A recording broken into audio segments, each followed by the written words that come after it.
Hi, welcome to Chillcast. My name is Rafiq, and we have our special guest today, Shalene Portman. Before I start, I'm going to ask you what bubble tea flavor are you?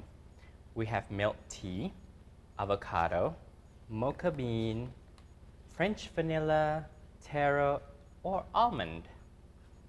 I'm going to do the taro, just because Taro. I've never heard of that before. Okay. Can we get some taro in here? Thank you. Thank you, Sonia. Okay, I'm going to let you cheers.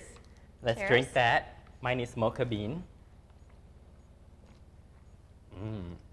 What was the giant round thing that just came through the straw?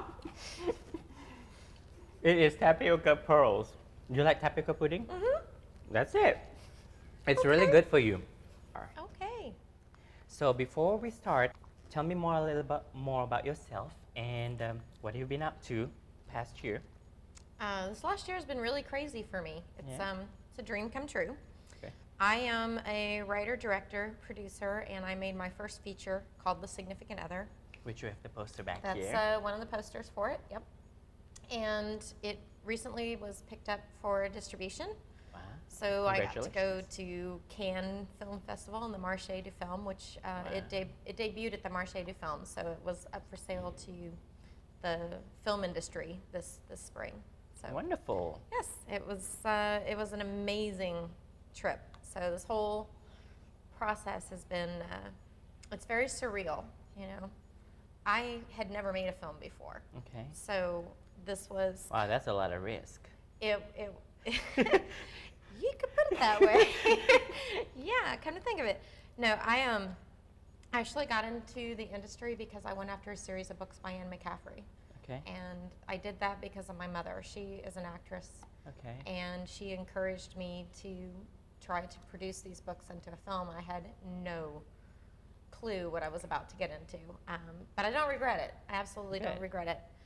And I had a lot of people tell me, you don't just wake up one day and decide you're going to make a film.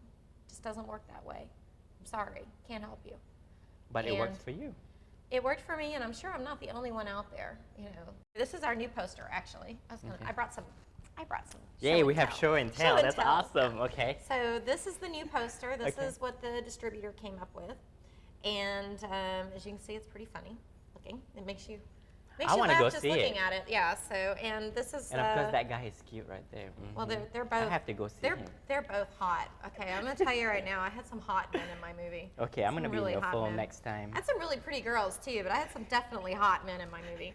And this is on the front, on the back cover of the Business of Film, which is an industry trade magazine. Okay. And this was printed for the Cannes market. When will it be out? It's actually going to be out for the general public, I think, in the fall or in time for Christmas, because it was shot during Christmas, so Okay. it has the whole holiday feel to it. Okay. And it is just one absolute laugh after another. So, I can't wait to see it.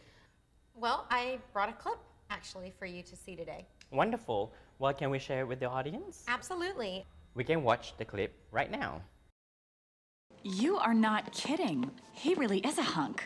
Years? How could you tell him we've been together for years? Clara, those photos don't exactly say newlyweds. Why? Why did I let them drag me into this? I don't know. What am I gonna tell him? I can't tell him my marriage is a lie. And you can't encourage him because he thinks you're married. No kidding. Tell me something I don't know. Well, maybe you could just drop hints that your marriage is failing. And then he could come in and rescue you like Prince Charming. No, I'm not the divorcee type. Besides, I would never bring in a third party into my marital problems. You don't have marital problems. Yeah, I don't have a husband either. Maybe I should just tell him the truth. Yeah, a guy's going to believe that a woman sporting a rock the size of Texas isn't married. And what about all those photos? Damn your grandmother for being so thorough. You know, she and her cronies got me into this. They can damn well get me out. Right, you know that they are your cronies too. And when did you start swearing? The day I got married. Now, I know you went through a lot of sacrifices making this movie. Can you please elaborate on that, what you've been through? Well, I always joke around that it's a good thing that I'm single, because if I had come home and told my husband that I was going to quit my $150,000 a year mortgage banking job to make a movie, I think I'd be divorced by now.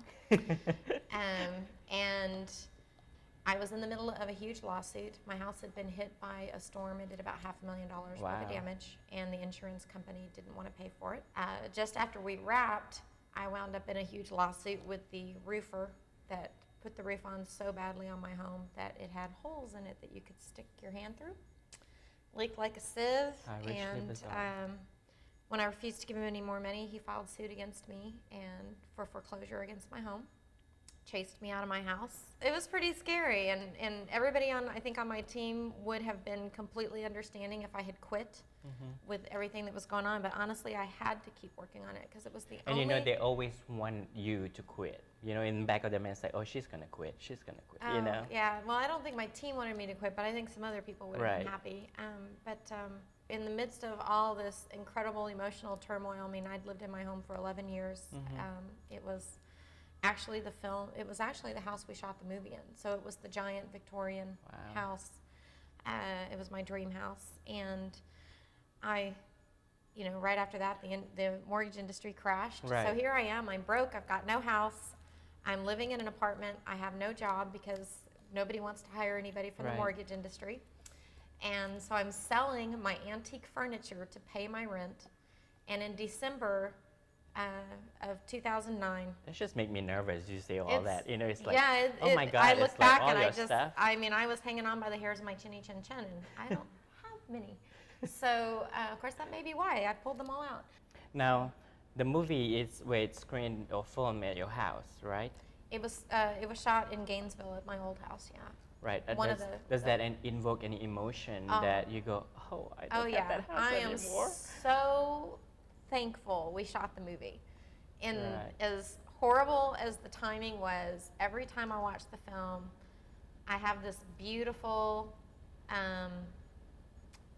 video of my house, you know, because almost... That's the only memory you have. Yeah, and we used all of my furniture. We brought very little new stuff in. We rearranged a lot of stuff, so it's a little awkward for me sometimes when I see a room. But yeah, I'm very, very, very glad that I have the video, and it does. Well, I hope this movie will be so successful that you can buy the house back. You know, I think that's a chapter in my life that I'm ready to close. Close it. Don't want to go back? Yeah, no. Okay. I am Close, very happy done, with... seal, put away. I think it was one of those evil things that did a lot of good because this is what I want to do, making movies. Absolutely, bar none, exactly what I want to do. And the house was also another full-time job. So tell us more about, you went to Cannes Film Festival? I did. The distributor, what most people don't realize is that Cannes Film Festival is not just a festival, it's actually a market. It's the biggest market in the world for film. And how does that work? Like, you just bring a reel, so hey, come look at my pictures? No, it's actually like any other market in the world. Everybody has their booths set up, and you know, only they have TVs and movie posters all over the place. So you actually kind of get brain dead when you walk through the market because there's like probably 50,000 movie posters to look at as you walk through, and trailers going in every booth and everything. So not only do we have the great, you know, ads in the magazines and on the back of the cover, which was awesome. We had this huge 30-foot banner right across the Croisette, which is the main street from the Palais de Festival. Product placement right there. Yeah, it was unbelievable. So I got to walk the red carpet for 4 premieres, which was how's that feel? It's amazing. I've always wanted to walk on the red carpet. Well, and of course you're wearing this really pretty dress, and you're going up the stairs, and you're just going, please don't let me trip over my dress. Please don't let me, please God, don't let me trip over my dress. That's wonderful. But it was really cool because what most people don't realize is that theater holds 2,000 people. And so you actually stand in line to get to the red carpet. So when you're standing in line, you talk to everybody, and people are like, so what are you here for? Oh, that's my movie. You know, and I'd point to the giant banner, and it was really, really awesome because, you know, the only other banners up there were for production companies and... Were anyone skeptical, like, when you say, that's my banner, and you go, oh, yeah, right. No, everybody bought it. Wow. Good. I wish I'd had a bridge in London to sell them. No, it was really cool. And good. The red carpet was awesome. And then, you know, Cannes is just magic. I don't know how else to say it. You meet people there that in Los Angeles you would never make it through their 50 assistants to talk to them. So is there anything else you want to add to this show?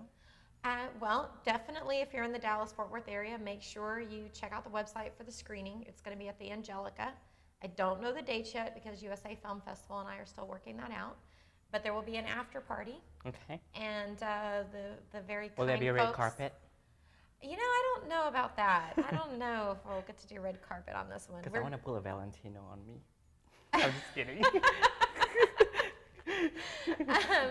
But the after party, the guys over at One Bar USA, which is a nationwide liquor distributor, they're going to create a signature drink for us called the Significant Other. So, Oh, that's cute. you know, you just have to go up to the bartender and Order a significant other, or two, or three. I'll have a plethora of them.